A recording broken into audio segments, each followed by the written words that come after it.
It's 10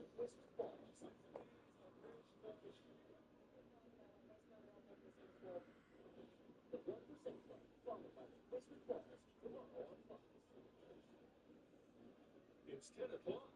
Welcome to the table.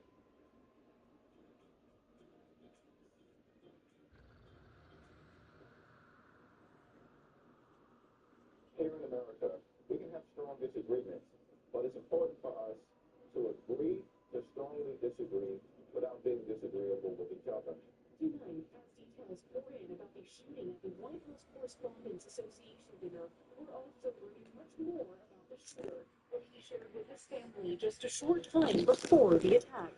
Doesn't make sense to me how she could just vanish into thin air. Also, a Mariposa family is still searching for answers 2 years after the disappearance of their mother, when law enforcement is expected to give an update on cold cases in the area.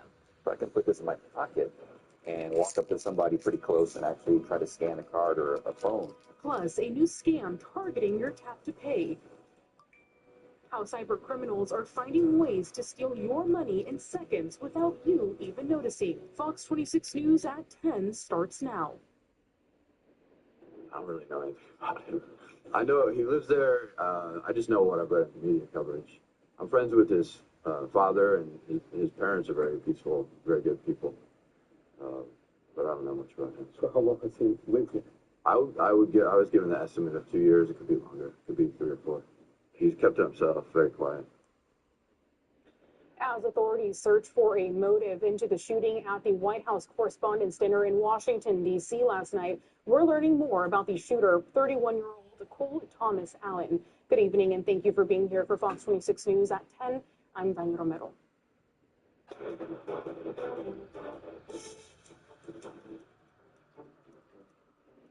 Well, we just heard a while ago, the neighbor of Allen in Torrance says the accused gunman mostly kept to himself. Now, in addition to talking to those who knew him, law enforcement has also learned more about his possible motive from a manifesto he sent to his family. Here's national correspondent Christine Frizzell. My impression is he was a lone wolf, whack job. These are crazy people.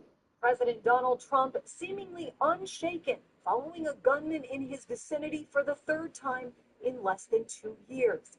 This suspect, seen in surveillance video running through a security checkpoint and within moments being captured by law enforcement, is 31-year-old Cole Thomas Allen from Torrance, California. He reportedly had a 1,000-word manifesto he sent to his family, now published in the New York Post, calling himself a, quote, friendly federal assassin, describing his targets as administration officials, not including FBI Director Kash Patel, adding, I am no longer willing to permit a pedophile, rapist, and traitor to coat my hands with his crimes. He also mocked the, quote, insane lack of security at the hotel, writing, I walk in with multiple weapons and not a single person there considers the possibility that I could be a threat. We have preliminary work into some of his electronic devices and talking to some of individuals who knew him. It does appear that he did, in fact, have set out to target folks that work in the administration, likely including the president. I read a manifesto. He's radicalized. He was a Christian, a believer, and then he became an anti-Christian. He had a lot of change. He's been going through a lot based on what he wrote. His family, he was very concerned.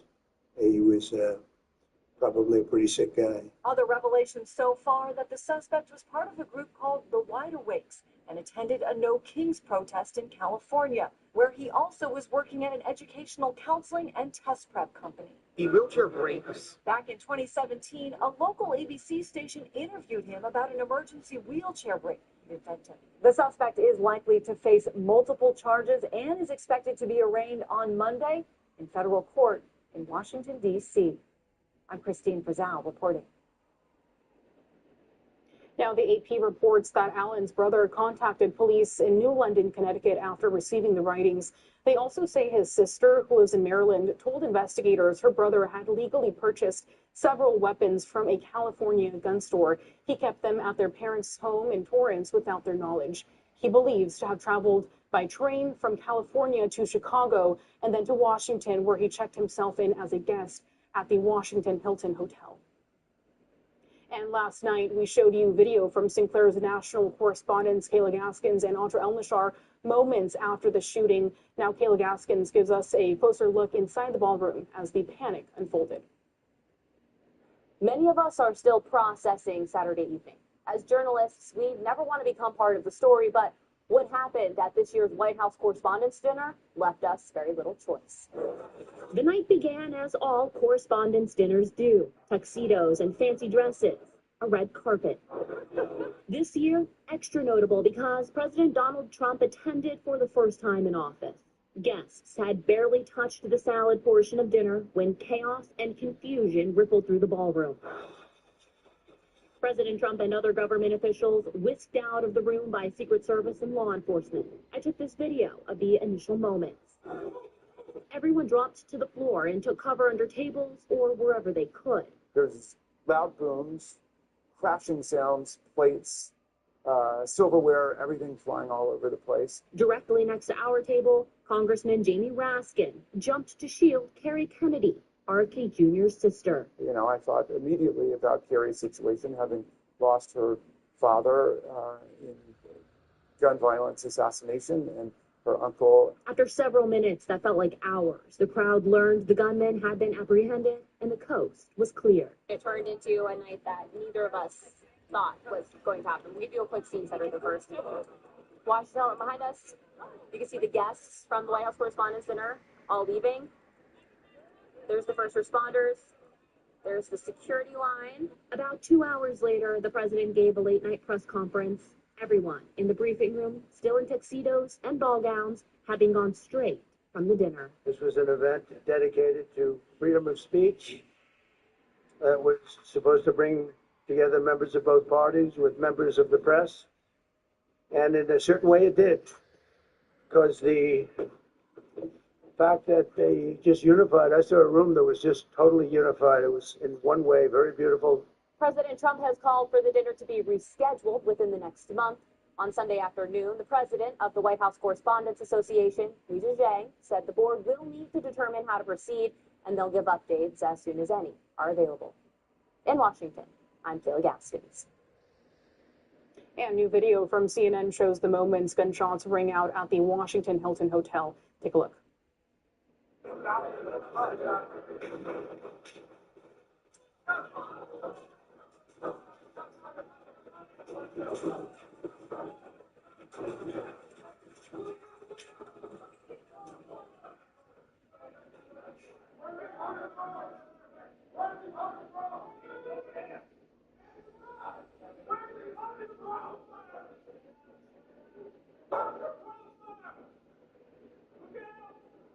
Seeing just chaotic moments unfolding there. Officials say a U.S. Secret Service agent was shot, but the bullet apparently hit the agent's protective vest. That agent was taken to a hospital to get checked out.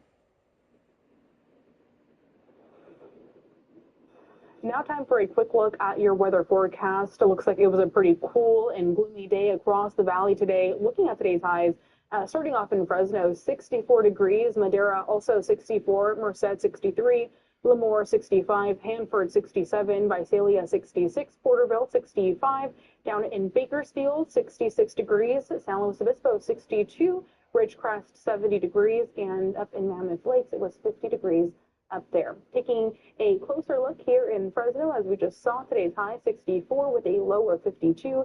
The average for this time of year 77 degrees with a low of 53. The record 98 degrees, that was in 1926, with a record low of 37 degrees, that was in 1975. Looking forward to tomorrow, similar temperatures as we're seeing today, 69 degrees. It'll be mostly sunny with winds at 5 miles per hour. Your day planner for tomorrow, 7 a.m., 51 degrees, and then at noon, 61, and at 5 p.m., it'll be 67 degrees. Dinuba Police needs your help finding this missing teen. You can see his picture there on your screen. 16-year-old Daisel Puente was last seen April 13th near Roosevelt Elementary in Dinuba. He was wearing black Nike sweatpants, a black or gray shirt, and white Nike Air Forces. If you've seen him or have any information about his whereabouts, you're urged to contact Dinuba Police, that number there on your screen. Tonight, another search continues for a missing woman in Mariposa. 2 years ago, a 60-year-old woman vanished, and today her daughter continues to fight for answers. Fox 26 reporter Madison Wilbur is live with us to tell us more about the case. Now, Madison, what do we know about this missing woman? Well, Danya, we know that she is schizophrenic and was on medications. Her daughter said the last time they spoke in 2024, she was really doing well. The woman was known to frequently walk along the Highway 49 corridor between Triangle Road and the town area of Mariposa. One day she went walking and didn't come back. I really just want to find out what happened to her. In 2024, Alicia Singh left Mariposa County to visit her grandfather for a few days. When she came back, her mother, Barbara Barnett, was missing. That whole weekend, I went up and down 140, going all the way to Mid-Pines, like looking down every embankment, going to any of her old spots, and no sign of her. That weekend has turned into 2 years of searching. Singh eventually found this security footage from a store in town, documenting the last time her mother is accounted for. It was taken on March 22nd, 2024. It doesn't make sense to me how she could just vanish into thin air. Like, we've never found any of her belongings, scattered along the road. Singh has hung flyers, taken to social media, walked the county, all while feeling alone in her search. Do I feel like the sheriff's department just was not taking it as serious as they probably should have? Yes. The sheriff's department never got anything new about her, and they still have no lead. We reached out to the Mariposa County Sheriff's Office regarding the case, and we're told officials are working on an update that will be told to the public next week. We were also told they hired a cold case detective that specifically looks into missing women in the area. I've never been contacted by these cold case detectives. Singh holds hope that her mother is still alive. She also hopes one day she gets the answers to all of her questions. It's been so hard for me to just every day, because I live in the same town, and it's like I don't get it. Not knowing, I think, is what is the worst, to not know. Just extremely heartbreaking speaking with her today. Now, Barbara Barnett, her mother, is 5'5" tall, roughly 150 to 200 pounds, has brown hair and hazel eyes, in case anybody happens to see her along the road. Now, as we mentioned earlier, we do expect to hear case updates from the Mariposa County Sheriff in this upcoming week. As we learn more, we'll make sure to bring updates to you. Back to you.